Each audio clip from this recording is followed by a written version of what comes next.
And then they like, yo, get off the stage, man. Bring up. And they start yelling. Stockton is a pretty aggressive town. And they just like yelling now. I start getting in attack mode. But I only have one comeback. And I'm like, your mother. That's all I'm saying is, your mother. Someone even yelled at me. They were like, stop with the your mother stuff. Damn.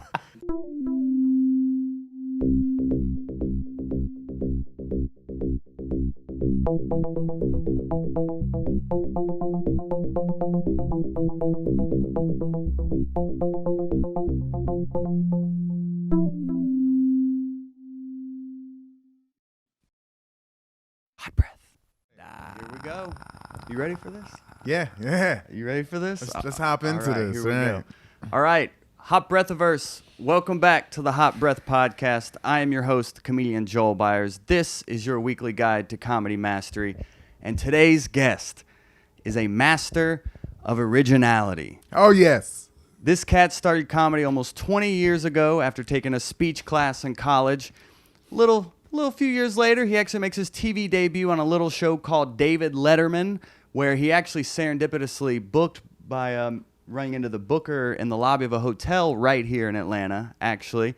Since then, he's been on shows like The Office, what he actually slept in his car the night before that audition. He's also been on BET, Showtime, Netflix. Wow. Most recently, he was one of the 6 comics, the Amazon. Was 5 or 6 did they select? I want to say 8, but they're only 8. showing like 5 total. So maybe 3 bailed out. So one of the very select few to be having an Amazon special right here in 2019. And now Wow. he is one of the very select few to be on Hot Breath. Welcome to the show, my man. I did it. I made it to Hot Breath. Yeah, we made it. Yeah, wow. This is extraordinary, man. What a pleasure, and thanks for having me. Dude, thank you for doing this. And I always I like to reach out to comics, but I reached out to you and you were like, well, hold on, let me check out the show. Yeah. So what made you, and Mikey Winfield, I don't know if I even said your name. That's I was important. So jazzed. That's important. Mikey Winfield on Hot Breath. And that's great, because before you said that, people were like, man, do I know him from somewhere? I think I look like that black dude you might know from somewhere. So it's important to throw the name out there so they can put all that together. It was a proper introduction. Yeah, that was great. So let me tell you, what I have to make sure is I'm not on nothing that's just like repulsive or disgusting, or you know how like there's certain people you go on road trips with, not all the time because they're the funniest person, because you can sit in the car with them.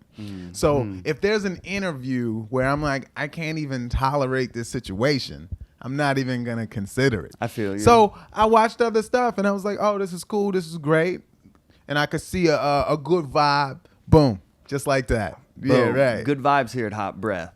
And that's what I loved because I research all my guests. And in researching you, it's this self-made success you've had. Specifically, if we could jump into this, with your self-produced comedy special. We talked about your Amazon special, but you actually first did your own comedy special. I'd love to dive into that process, man. Hey, man, it's good to have a chip on your shoulder and feel slept on to a degree. Boom. You know? I'm there right now. What I've always felt is like, I've auditioned for things, and there's things I thought I wanted, but now my theory for probably the last 5 years has been just get in where you fit in. Okay. Like, don't chase at all. Just if something is coming your way, take that. That's what's meant for you. So it was a point where I wanted this and I wanted that and I wanted all these other things.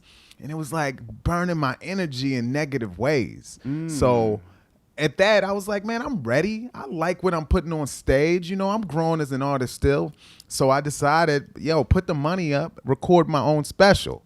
And, I mean, it was a great experience. It was learning. I shot it the way I wanted it to. You know, like you see all these specials in these big theaters and all these things. But at the time, my thought was, I want to be somewhere where everyone knows me, you know, where I'm comfortable, which was a club. We threw 6 cameras in a club. You know, I got all 6 cameras, 6 dude. cameras. We even had the jig, man. It goes like that. Yeah, does all that stuff. You know? Yeah. And I'm so proud of how it came out. It was amazing. I mean, it got great reviews. You know, it had a limited reach because it's self-produced. So my whole goal was like, try to sell it. And we did. And man, there we go again. It's just that thing where you put it out there, and no one jumped on it and purchased it, from like a streaming company or a network or anything like that. But the people who saw that one when we were pitching it to it is who circled back and came and approached me about shooting one of these specials for Amazon Prime. What? Right, so it right. came full circle like that. Yeah, so that's my inspiration in this. Is like, yo, just keep working and do what you do, and the other stuff will just come and fall into place. And I'm a living example of that situation. And when let's get into the weeds on this production. So like, because selfishly, I'm taping my special. That's what this is all about. No. But I didn't know you self-produced until I started researching you. Yeah, that's great. And it's always good to find a thread where you're like, oh, yes. Because it's a lot of comics that listen to this. So I'm not the only one who's like, I want to do my own special. Right. So me selfishly, I'm filming in 2 weeks, so this will release after. But like, I don't want to discourage you in any way either, But with the conversation, it's gonna be pretty straight. Yeah, so, yeah. Keep it 100. Good. What do you got? What do you got? No, continue with your questions and moving. I have a lot of thoughts when it's about recording your own special. So. What are your thoughts? That's my question, is what are your thoughts on like a comedian self-producing their own special? I mean, times are changing, and you should put yourself out there in the most quality way you can if possible. My question is like, how long have you been doing stand-up, and what product are you putting out? Are you going for an hour? Are you going for a half hour? Are you trying to pitch to networks? Do you want to just upload it directly to, they got like video, Amazon Prime Direct. You could just push it on there and drive sales. Do you already have the following? It's so many tricky things when it comes to deciding to self-produce. But I recommend everyone do what fits for them and just continue, because we have to push ourselves, Yeah. And what inspired me, one, I've been doing this almost 10 years. Okay. I'm planning to do like 45 minutes, but I have like an alternate format in terms of the structure of the actual special, that I don't want it to be just me on stage for 45 minutes. I feel like there's an alternative way to kind of approach the stand-up special format, especially now with so many flooding the market. I'm looking at a left hook here. I'm coming in southpaw on the specials. I don't want to give away too much. Why though? Can you say why? Because why don't you want to do straight stand-up? Well, I can, and I do. Yeah. But I feel like people are just seeing specials over and over and over again, and Netflix is flooded, and it's just one person talking for 45 minutes to an hour. Yeah. But I'm starting to see people play around with the format. Julio Torres, his HBO special, he was like playing with shapes, and Gary Goldman, I just saw this trailer like yesterday, but his seems to be more like it's going into his backstory and also his dealings with depression, and there's like a theme behind it. So that, I haven't seen that special, but that almost reinforced my vision that maybe just standing on stage isn't entertaining enough. No. Or there's a way Okay, no, man. Look, this is it. When a person is at that mental level where you know what you do on stage, you know that an hour or 45 minutes, which is a great amount of time, substantial enough, you know that it'll rock. Mm-hmm. But I do feel like if we're like, let's figure out another way to keep people interested, it's because maybe there's something else going on that may be a reason that you don't want to, or a person doesn't just want to drop straight stand-up. Do you feel like the attention spans are different and you gotta trick people? Or? I feel like the trend is heading away from that. Oh! And I just want to be ahead of the shift. That's smart. That's smart to be ahead of curves. There's so much evolution in stand-up and in comedy. So I get that part. I do, like many, feel like stand-up could be extinct one day. It could just go away, man. There's so much. people trying to pull you and make you lose stuff just because of certain words you've said or certain opinions you've had. So I get it. But I'm a purist. Like, I'm stand up first. Like, before anything I do for my entire career, like, I'm stand up first. And I'm not trying to do this as a cop out, but I am trying to do this as like, I feel like it's starting, the pendulum is shifting over here, so let me just jump over here, take a risk. Okay. And I know it's funny. And like yours being like StepMan, and even researching you did an interview where the interviewer was talking about, I like your specials because I'm seeing like different chapters of your life. Yes. And mine's going to be called The Trophy Husband. So this is like chapter 1. Love it. So Yeah. you, and looking at your body of work, it's kind of like, oh yeah, that's another way to do this game, where yours is like chapters of your life, right, as opposed to like, here's a stand-up special, and then here's another one over here. Yours is kind of unique in that way too. It's growing with me. Yes. And I feel like my audience will continue to grow with me, and my style. It's just one of those things where I love regular life. I love everyday stuff, and that's only what I'm going to discuss. So yeah, that's me, right? But making it into material, like you're known for your writing, and you were an English major, and yes, like, I'd love to dive into your writing process too. Are you still daily, and what does that look like? like? I love it, because one of the first mentions you had was originality. Yes. That's so important to me, if not the most important part of this other stuff. Like the other things, you can't teach. Like, fortunately, I have like a presence on stage, and all of that. It just came with it. But the other things, anyone has access to if they put in the time, which is, for me, it's daily writing. And this is what I slacked on lately. I record, but I'm only listening to it now like twice a week. But I've been making excuses, and that was a big excuse. That's terrible. But man, I did some colleges over like the last month. And with colleges, I'm performing every night. Then I'm flying the next day. Then I'm driving for like 2 hours. Then you go to the school and you do all this stuff. And then your flight leaves at 6. So now you got to drive 2 hours to get to the airport at 3:30 so you can be back. And there's no time to recoup. So it's just been about putting on a great show versus growing as an artist, which kind of hurts. I don't like that feeling. It's like I'm just doing this for the check in a whole bunch of ways.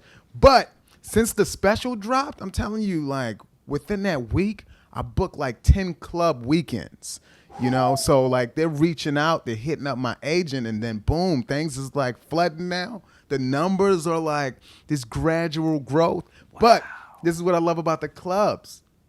You get that rhythm.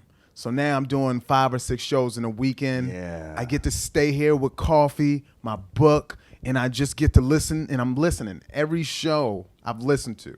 So I'm back on the track that I want to, that's going to get the best out of me as an artist. When you're listening, are you taking notes? Do you have a set list? Like, okay, so hey, this is crazy. Yeah, I guess I'm going to share enough of this process. Enough. Because, man, there's certain things that's like I do that I just only I'm going to do, right? It's just one of those things. Okay. But what I will say, I just hear myself talk. So when I'm listening to the recording, I'm just like, you should talk about this. So it's almost like the right brain is like, just talk about this now. And while I'm hearing myself talk, it's like I'm listening from like an out-of-body experience, telling myself what to talk about. And then I write it down how I think it would be, funny. I got my own Mikey Winfield formula, and then I just work it out, and I try it on the stage tonight or the next night or the next night. And I just keep trying it, and then I list it again, and it's like rinse and reuse. You create set lists before your shows? I don't have to so much of the set list thing. So what's happening is I can visually see it. I can just see each area. Whoa. So what I have, like, I'll open up and it'll just be like, okay, let's start here and give them a background. Let's kind of set the foundation. So that's kind of how my special was. I set the foundation of being a married dude to an older woman, things that I'm interested in, with a stepson who's older that I call StepMan. Boom, that's set. Then I go into, a StepMan story. Then I kind of dip into my relationship, and that's like my favorite thing to talk about. So when this podcast kicks off from my own, it's gonna be like relationship stuff or people talking to the inside, what they're willing to share. So, and I just kind of see it in like visuals and stories, and that's how I write it all down, and then I just perform it. You write like free writing, like where you just kind of do stream of consciousness writing? Because I know you're big on pen to paper, which I am too. I am definitely. And you value notebooks, and you like you're big on, like, my favorite pen is the Bic Atlantis. Like I'm nerdy about the writing side. I'm big also on the books too. Yeah. So like, are you free writing, or is it more like lists, or? No, I just write stuff down, then I'll go back and read it and say like, all right, is this still funny to me? Gotcha. But this is the problem with that. Sometimes I'll talk myself out of trying something that I thought was funny when I first wrote it, and then I'm like, I don't know. But now when I just go up and try everything, sometimes I'm like, okay, that was funny. And I base it off their reaction, and I'm like, oh, okay, just trust yourself and just go and do this. So yeah, it's basically just writing stuff down and trying everything. Every once in a while, I'll take notes on stage, but that's so I don't forget to try the new material. Because when I don't try it, I feel like I just wasted a set. And when you're trying this new material, like even you, like I consider listening as part of writing. Like I find new punchlines just in listening to my set. So you were working on a story about your experience in Las Vegas. Yes. So in building a story, you just kind of go on stage and tell the story as is, and then you listen back and say like, oh, there's a funny idea I can inject next time. You kind of piece it like that. But Is that the process? But I think about what's funny about it, or what I consider funny about it. So I'm telling the story with, the end game has to be jokes and all this. It has to be comedy. Yes, children. It has to be funny. Laughter, and this is my pain of like comedy nowadays. I feel like so many people are stuck on, I gotta give this point of view, or I gotta have this opinion, and the punchlines are not living up to the strength of the opinion. So all I know is how you feel, but I haven't laughed. That hurts. I'm like, develop, and there's a lot of potential in many to get funny, but just get funny. Because that's why the people are there. If you just want to go to a conference and hear someone's opinions, like go hear some political rally or something, But at a comedy club, people, I go to comedy clubs because I want to laugh. I want to be entertained, man. I don't just want to learn something. You don't want a spoken word. Exactly. Man. Yeah. And you had a breakthrough when you stopped trying to be funny. So early on, that's what I was just forcing it. I was just like, yeah. And I got a lot off with, like looking funny, like just looking entertaining. Right. So it's twisted, because then some of the, charisma might sell jokes that don't need to be sold. So interesting.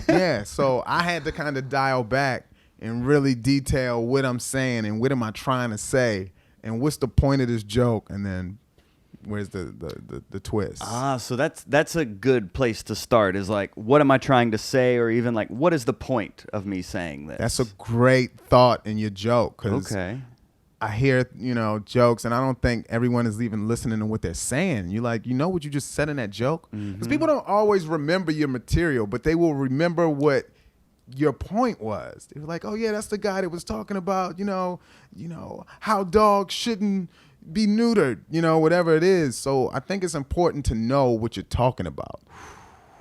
That's fascinating, because I recently came across that maybe in the past year or so, where I did start getting more personal, and then that's when people started coming after the shows, telling me specific jokes they liked, and like, oh, that's just like my wife and our dog, or that's just like my uncle. And they started to actually come up and be able to tell me the jokes, as opposed to, you were funny, nice job. Yeah, right. That was a big shift for me just like a year ago. Like that personal is when people actually started. I think that's when you connect. Yeah. That's really when you connect with people, is when they see themselves or even a piece of themselves in you, and then they're like, I like this person.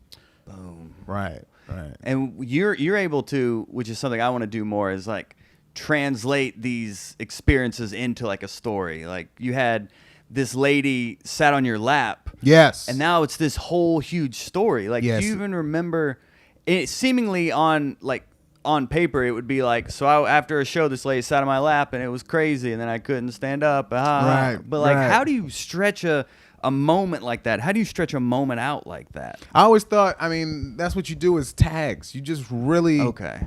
And I see it all in pictures. So I can still see that lady doing that. Okay. And man, there was people around and she was so comfortable and she was wide and soft and she just sat there, you know, comfortably, and she turns to me and I remember my feelings. Like it felt good. But then I was like, is this wrong? Like, am I cheating on my wife right now? That's how I felt, because I was enjoying this lady's lap and she had a warm ass. And you know, and it was everything about it was fun, comfortable. It was wrong. It was right. It was perfect. And that's what happens after shows now. So now women come to you like, I'm not going to shit on your lap. But they remember the joke. Oh, they really remember that. So that's one. interesting. You remembered how you felt in that moment, and you make sure you bring that feeling to the stage. Absolutely. And that's the connection, the Boom. feelings. Okay. Like it's not a surface story. It's internal, why I was in this situation, why I felt that way. These are the parts of it that I think are funny.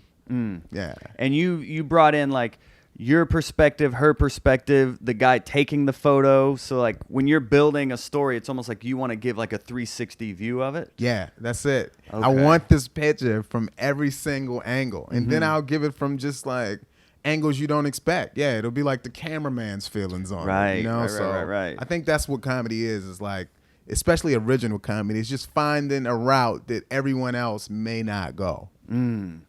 And you're very comfortable in silence too. Is something Yeah. I've noticed is you'll like say something and give the audience a chance to almost like breathe with you, and Right. then they like laugh. Like, So here's the thing about that. That's Yeah. technique. And let me Yeah. explain the technique. ooh, Right. let's get into it. And that's great, man. I like how you do that, because some can interpret that wrong. Some can hear, oh, you're comfortable in silence. Like, you know, like, no one's laughing. Oh, You that's know? power. You know? That's But power. The thing about it is you got to keep in mind that these people are hearing these jokes for the very first time. So even though you know how you felt and how it goes, for me, I give them the minute to soak in the joke, to feel it and really laugh. Boom, and now it's locked in. And then we move on to the next one. And instead of just speeding through, because you speed through, people will miss things. And I think even like my hour special, I kind of accelerated just a little more because I know that in television there's rewatch value. So if you miss something on TV, you go back and watch it again, which is extraordinary. If you got Amazon Prime, find my special, because people are watching it twice. Yeah. So I got like so many people like, yo, I watched it again today. And when I talk about the dream, like the dream, I'm currently living the dream. And the dream is like dropping a special like nationwide and like people watching it, you know, and reaching out and telling you what they liked about it. And my personal joy is not one part, you know, and that crap, it really touches the heartstrings, because every time I get a message, it's like, oh man, I love that thing about Daryl. Or it's like, oh man, I love the Heimlich maneuver. You know, and there's all these, right. So I keep getting, everyone's favorite part is a different part. And that really sticks out to me. And I'm just like, I'm super grateful. I'm thankful of the opportunities that I got. And I was so happy that, and I hope I continue to just take advantage of every opportunity that I was able to get. That's what's amazing about this moment. And you saying that, I was like starting to tear up a little bit, because it's like you've been doing this almost 20 years.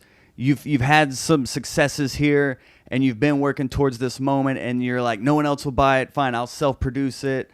And then now it's like you have this moment. Oh, I do have an Amazon special, and it is making an impact. And we were just saying off camera, like, it is trending right now. Like, people are gravitating It's literally towards it. trending on Amazon Prime right now. My hour gosh, dude, it's is so cool. trending. And I mean, we do this for so many, you know, different reasons. But I've always been a guy that's wanted, you know, an hour special. And when I made it, I was so happy, my first one, and I'm still proud of it.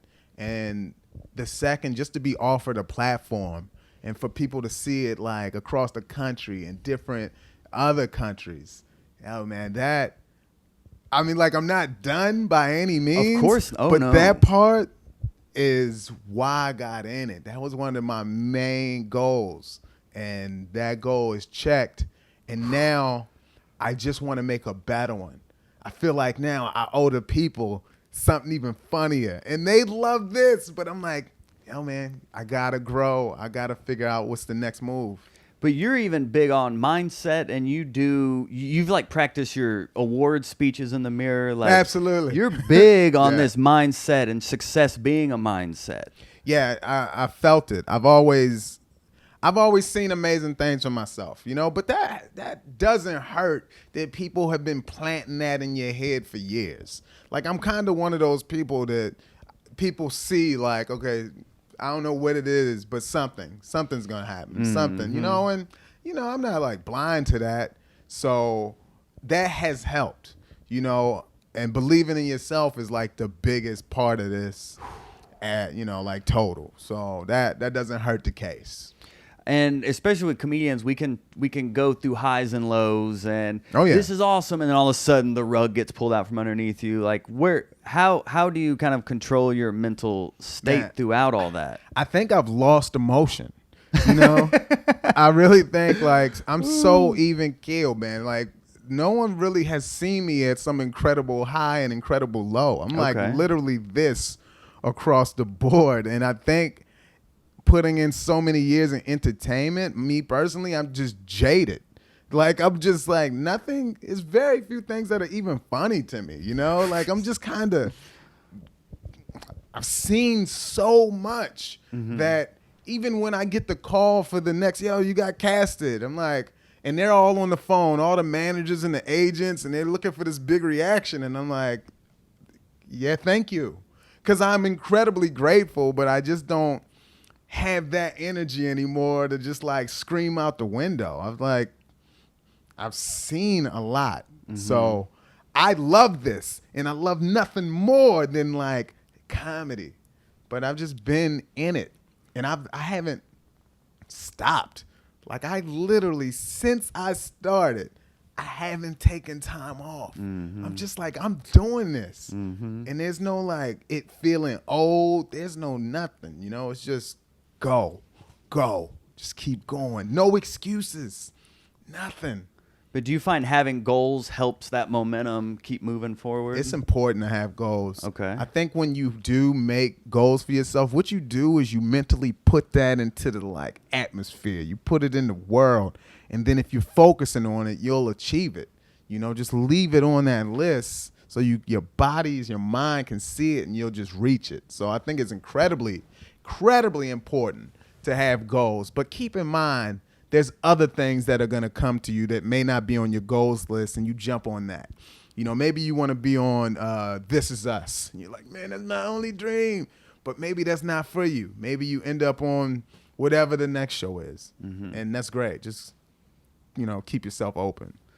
Oh, you've had so many opportunities. How do you pick which ones to say yes and which ones to say no to? Well, I pick them all now because no one knows me. You just do it all. No, not so much. There's a ton of crap that you just turn down because you're just like, it doesn't work. It just doesn't work. So what I'm doing now, like, I'm getting great auditions, but my audition caliber has went up because of this new special. Right. It's like buzz or something. Ever since I did this NBC thing like last year, it kind of just put my face back out there a little more. And then with the special, that's just bringing in an audience. So I think that's helping my audition caliber. And I think that's important. But in the meantime, I want to act. So I would take roles just so I can get the, you know, the experience that it takes to become good and then maybe great. It's not something you just jump into and you're just talented about it, man. Actors put in, if not more time than comedians to become great actors. It's not one of those things you just because you do stand up, you're just great at acting. Yeah, we're like delusional in that sense, though. Yeah, We're like, yeah. I can do anything, and then Yeah, it's just not the case, man. And I've been around talented acting, and it's very admirable. It's amazing to watch. Yeah, I remember you've talking about like being face to face with Ed Helms, and you're like, he was like 8 different people. You're like, I need to get better at acting. Yo, like, so that was scary. Yes. Oh, that's great. You saw that. So yeah, just being in a room with someone who like clicks right into character. I hadn't seen that before.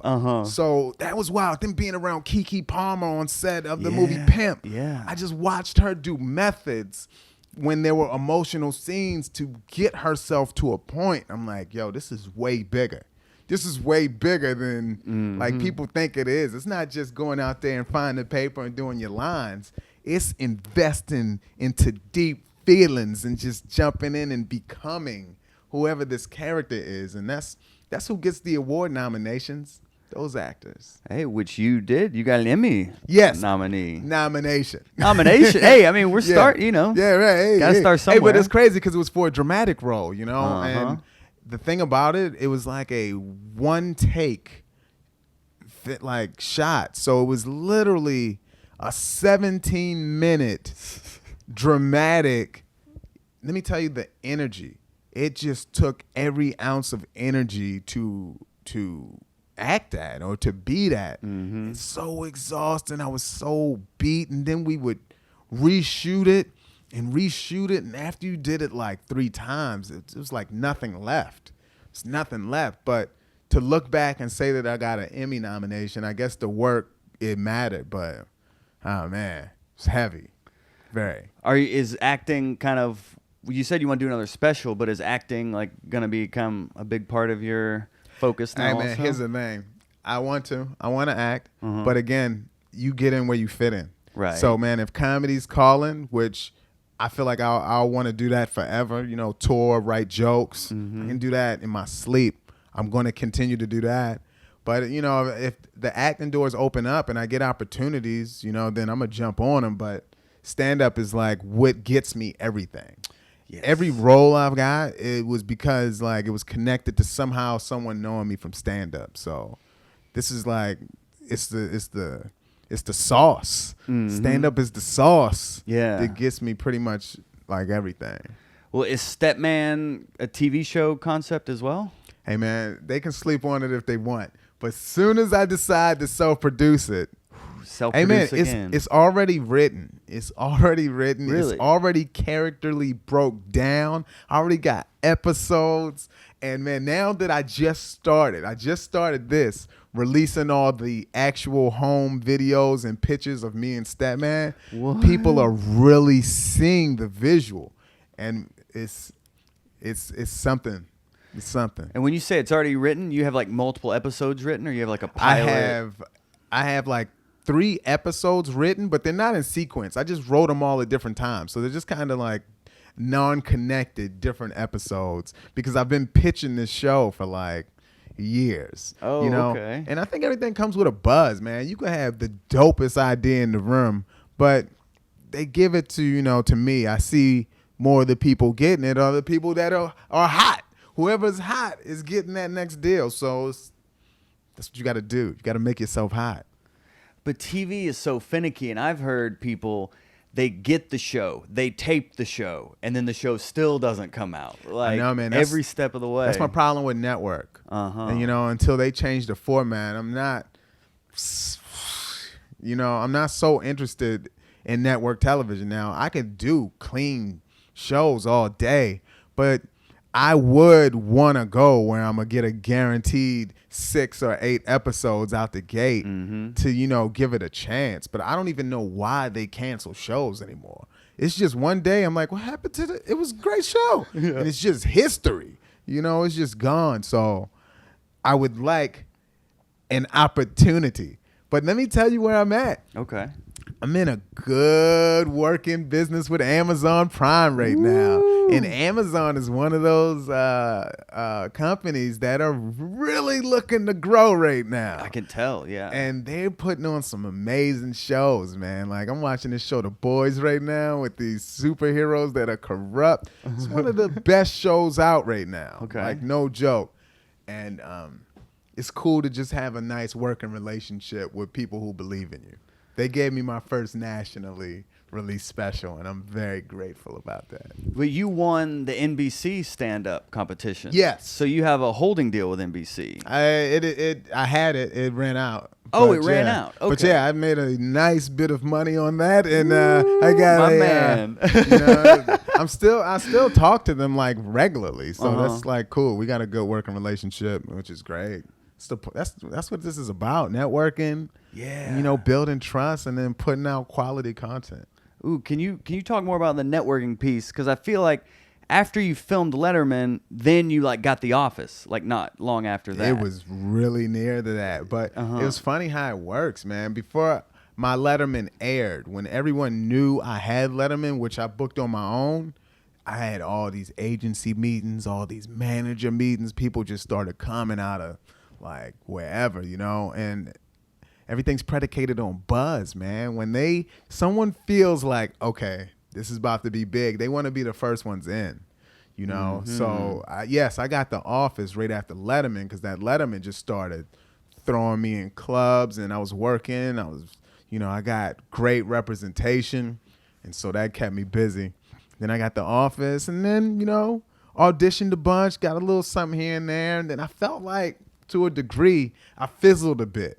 I just kind of like coasted, and then I was like, okay, like you got to get back out there. Even though I felt like I was doing stuff, I still personally felt like, yo, man, get talked about. Right. Without being one of these weird ass people to just say some like clout shit, just to be, seen or heard, Exactly. So I've done a couple, like a movie here and there, and then that's why I jumped on that NBC thing. I'm like, yo, just hop in this and do it real quick, Get the check real quick. Do it go for the jump culture. in there, drop these jokes. And so, yeah, that went, obviously that went extremely well, and it didn't hurt. It didn't hurt the case. And the next thing you know, there was a special knocking at the door, and boom. Did they just come through your agency? Who? Amazon? Like how? Because it's like your first self-produced, you're like shopping. But did they like come to you Yes. with this? Wow. Yeah, they came right to the agent, and they were like, we would love to work, with Mike. And I was like, I would love to work with you. And then boom, we recorded. It was an amazing night. It was over the course of 2 shows. I shot the first show. I was a little worried. Oh, really? Yeah, because, like, it was a cool amount of people, but it was, the energy was light. And I kind of even thought that for the second show that the energy was even light, but it was better than the first show. And I performed, and I was like, that went cool, but I don't think a special can just be just cool, And and everyone reassured me. They were like, no, it was great. I'm like, no. And so the second show, man, it was do or die. It was just like whatever it takes, like drop, go, sell, get in there, work.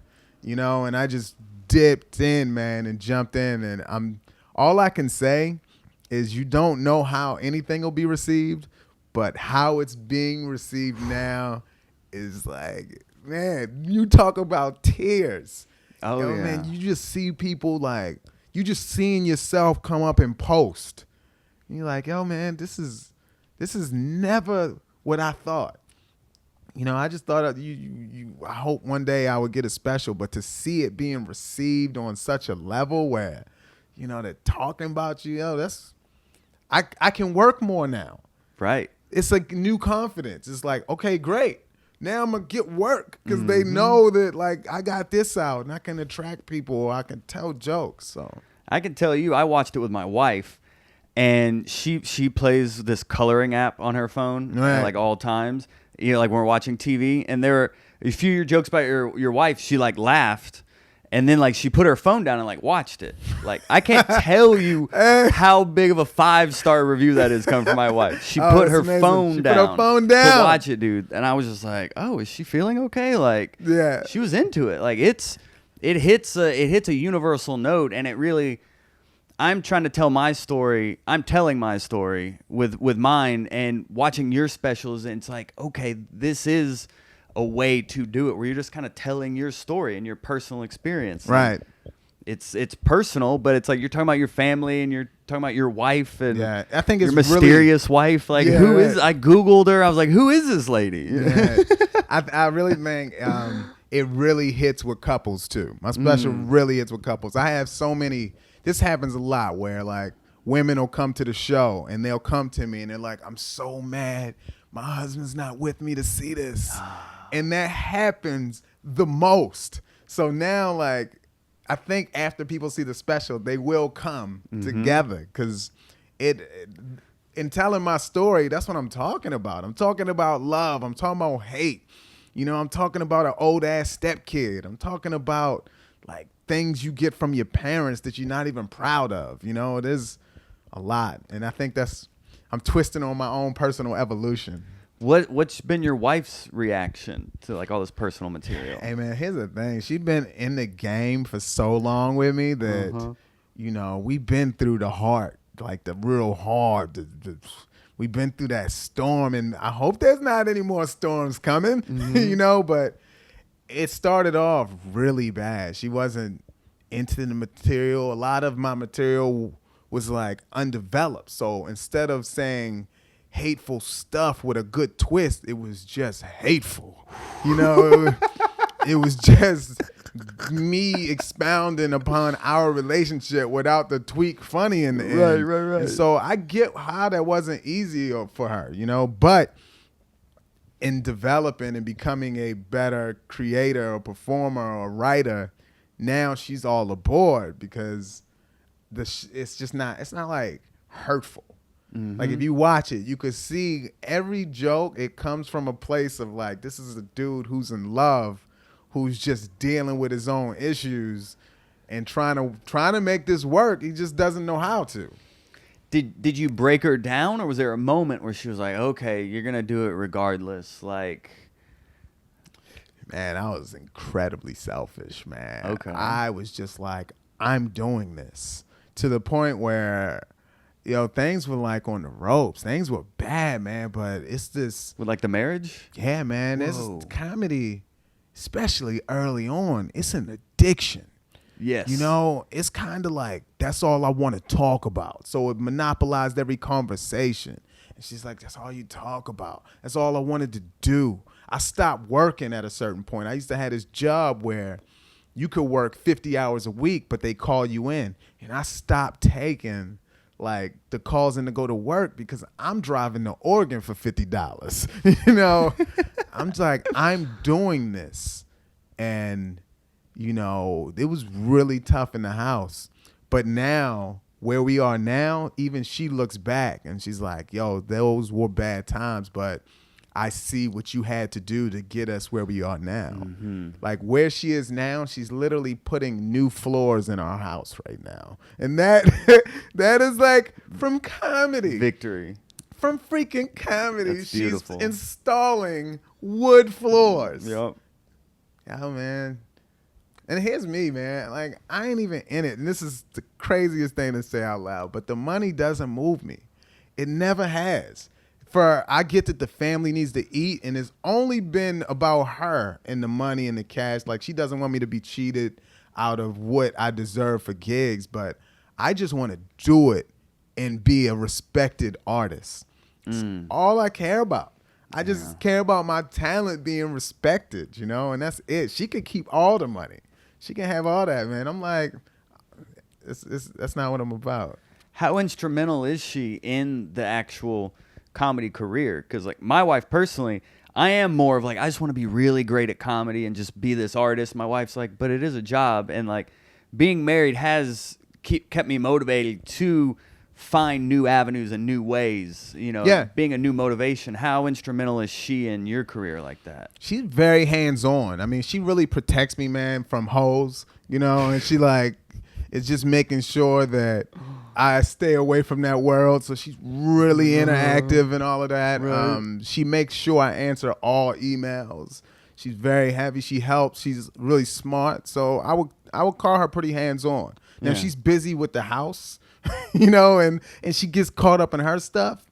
And so I end up having to do, you know, a lot on my own or whatever. But As a whole, man, yeah, man. That whole theory of having like a strong woman behind you is important. It works for some people. I'm one of those people. What resonated with me is I'd heard you say that a shift when your relationship was when it became the comedy was like our comedy instead of just like yours. Absolutely. And that's what we call it in the house, because that's what it is. Okay. This is ours. This is our success. And that changed everything. But it wasn't me just saying it. It was me believing it. Mm-hmm. You know, it's really ours, man. We get to celebrate this. When we go on vacations, this is because of what we did to get here. Yeah, and she's a big part of it, even though, like, you know, I'm the dude writing the jokes and performing it, you know, like a lot of my energy comes from our interactions and our every day-to-day stuff. So, yeah. So, and in landing this plane here, a question, and that was great. Like, there's so many just parallels that it's very inspiring. The timing of this interview is amazing. That's great. So, what I always ask comedians is like their epic boo or bombing story. Like, we're talking about all the success you're having, but we're nowhere without our failures. And is there a top of mind story of a show you did where everything went wrong, and it's just an unforgettable? Man, you know, why is it that that's what you remember the most? It's almost like when there's a crowd of 500 people, but there's one person with their arms crossed not laughing. You remember that person, you know? And I do, man. I mean, there's I hate when comedians say they don't bomb. That hurts. Dude, I've had a few people say that on here, and I'm just like, really? Yeah, That's man. where we're going to go with this? I think people don't know what bombing is, and I got so many different, you know, definitions of bombing. Like, one in particular is like when you're afraid to take risk. So there's times when I'll have that new joke in my pocket, but I just want to kill this crowd instead of trying this new piece that's going to make me a better performer. So even though like they laughed and they buckled over, I bombed because I had fear. I was acting like a little bitch, you know? So that to me. But what we're really discussing right now is I think it was like 2006 in Stockton, California. Perfect. I was at a fashion show, and I remember getting booked for this because they had so many comedy auditions. And they were clowning everybody else like, yeah, they weren't funny, blah, blah, blah. And I was like, because they ain't me, you know? Of course. I went in extra cocky, you know? And this is a guy that at the time is like 3 years in, you know? And they're like, all you're going to have to do is they're going to bring up acts. You're going to jump 5 minutes. I mean, you're going to do 5 minutes in between while people change clothes and then different acts perform. I was like, a breeze, you know? And then, man, I remember that day. I go up. And I just jumped right into material at a fashion show instead of being a host. No one even knew I was a comedian. And then think about 3 years in, the caliber of content you were bringing to the table. So they're staring at me, and I'm like, oh, okay, you know, all right, y'all, just forget it. Let's just bring up the next act. You know, and I bring up the first act. And then they're like, okay, boom, first act goes. Then I come out, and they're like, all right, 5 minutes, just 5 minutes while we get the next thing. You know how long 5 minutes is when you burnt all your material in the first 3 minutes? Yo. So now I could feel everything raining, all the bad, everyone staring at me. Like they starting to like talk amongst each other. And then they like, yo, get off the stage, man. Bring up. And they start yelling. Stockton is a pretty aggressive town. And they just like yelling. Now I start getting in attack mode. But I only have one comeback. And I'm like, your mother. That's all I'm saying is, your mother. Someone even yelled at me. They were like, stop with the your mother stuff. Damn. And I had nothing, but I had to stay on stage. So then I'm just up there with nothing to say, sweating, uncomfortable. People are booing. The fashion show people in between, they sucked too. So it was like the performances in between was terrible. It was the worst show. And yeah, so I just got booed, man, like out of Stockton. It hurt. And then I was like, I got hit with that, why am I doing this? Even though it wasn't a conventional comedy show, it's just like, oh, what am I doing, man? Right. Why do I need this, you know? And those things, man, you just never forget. they just like sit here somewhere. It's like a scar. Yeah, it's really a scar. It's just there. It won't go away no matter how much therapy you get. Do you do therapy? I have tried it. Yeah. Oh, did the light just go out? Yeah, I think it told us the interview's over. Wait, hold on. Yeah, yeah. We're prepared for these YouTubes. Look at us. Bum, bum, bum. Oh, we're back. We're back. Preparation. And I've had interviews on Here Bomb, and one of them was batteries dying, SD cards filling up. So you just got to prepare. I mean, and you that's got to always be ready, man. example on the fly. of preparation. I mean, that's what we learn in this business, man. You got to be prepared for anything. The mic might go out at the show. The lights might go. Anything can happen. Yeah. Right. So let's cleanse our palate here at the end, because your Letterman experience, you actually got bumped 3 times before you got to actually perform. But in those bumpings, you actually met Steve Martin before. That's my favorite. And I would love to know what that experience was like. Yeah, man. I guess I forgot that anything can happen when you're in the green room for the David Letterman show. It was weird. I'm just in there. I had some fruit, and I'm just like waiting to go on. And then here comes this guy. And it's like Steve Martin just standing in the doorway like, hey, and I had just finished reading his book. So it was like I had read his book like 3 months ago. So to me, I'm like, yo, is that one of them universe things when you're focused on something and it just comes to like life, and very brief. He was in the hallway, and I just told him, hey, I just read your book. And he was just kind. Right. He didn't have too much to say. He wasn't like, we were on the road together, and he's like, all right, this is everything. Of course. It was just like that brief interaction that was like, yo, this is fun to watch. This is cool to see. And I was incredibly discouraged at that time, because I think that was like the second time I was bumped from Letterman. So then I was like already semi-defeated in the green room, and he pops up, and I'm like, hey. And he's not why I got bumped. It was like some other group.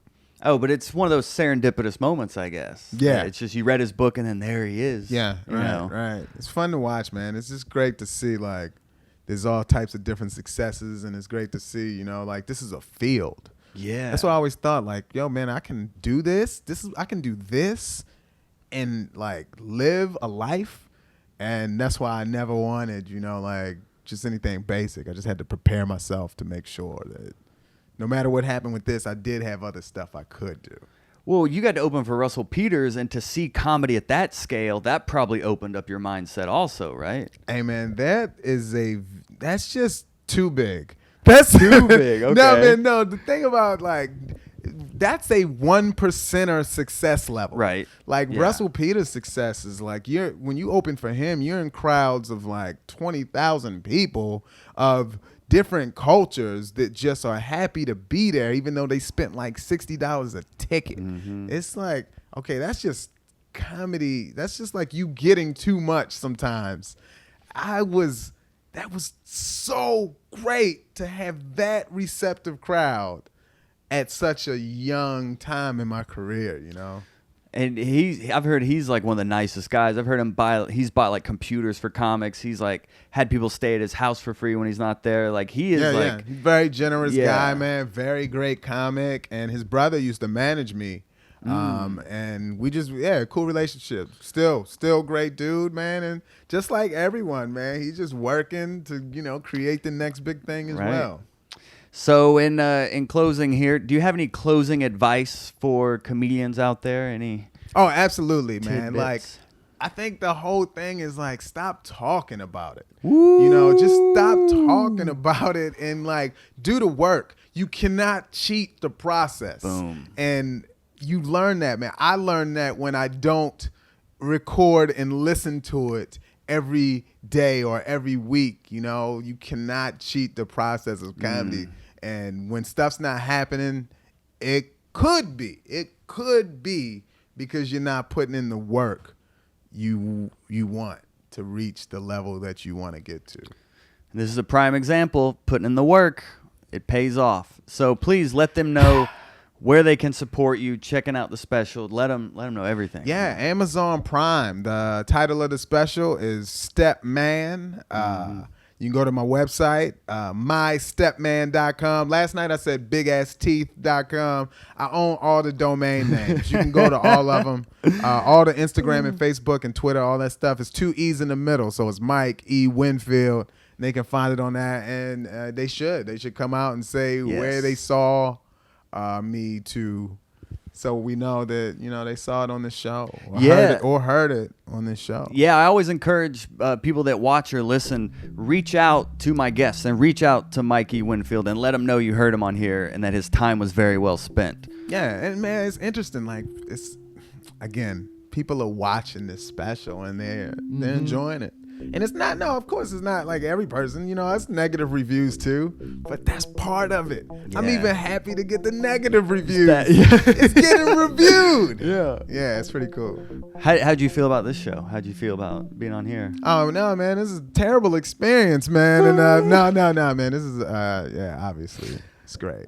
It's great. Well, would you mind closing out, looking into the camera, let them know who you are and why they should listen to Hot Breath? Oh, hey. This is Mike E. Winfield. And guess what? You don't have nothing else to do? All right, my man. I like that pause. That pause is like, that's not really what you're going to leave us with, are you? Okay. That's not what you're going to say, are you? Okay. Oh, that's great. No, man, obviously, hang out, listen to some different comedy perspective. And if you can take one thing from this, you've won. Boom. That's it. Mikey Winfield, thanks for being on Hot Breath, my man. Appreciate Congrats it. on everything. Hey, thank you. Woo! Thank you. We did it. We did it. We closed. We made it. Hey, that's it. We made it. Hot Breath.